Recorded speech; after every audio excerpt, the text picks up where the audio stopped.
खिरवड येथे आदर्श विवाहाची चर्चा, साखरपुड्यासाठी गेले आणि विवाह उरकूनच परतले. खिरवड, रावेर. सध्याच्या काळात लग्नसमारंभांवरील वाढता खर्च आणि बडेजाव याला फाटा देत रावेर तालुक्यातील खिरवड येथे एक अत्यंत साध्या आणि आदर्श विवाहाची नोंद झाली आहे. जळगाव जिल्ह्यातील पाळधी येथील वर पक्ष साखरपुड्याच्या निमित्ताने खिरवड येथे आले होते. मात्र दोन्ही कुटुंबांच्या संमतीने त्याच ठिकाणी निकाह संपन्न झाला.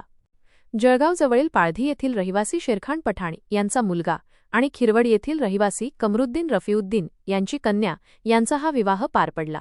खरं तर मुलगा आणि त्याचे कुटुंबीय केवळ साखरपुड्याचा विधी करण्यासाठी खिरवडला आले होते.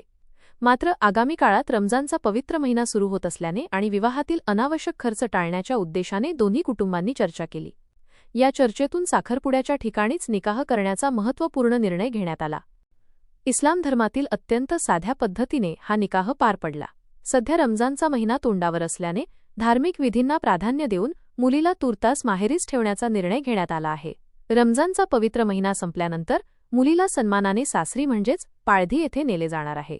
कोणताही गाजावाजा, बँडबाजा किंवा अनावश्यक खर्च न करता पार पडलेल्या या विवाहाचे रावेर तालुक्यात कौतुक होत आहे. समाजात लग्नावर होणारा अवाढव्य खर्च टाळून असा साधेपणा स्वीकारल्यास तो इतरांसाठी प्रेरणादायी ठरेल, अशी भावना ग्रामस्थांकडून व्यक्त करण्यात येत आहे.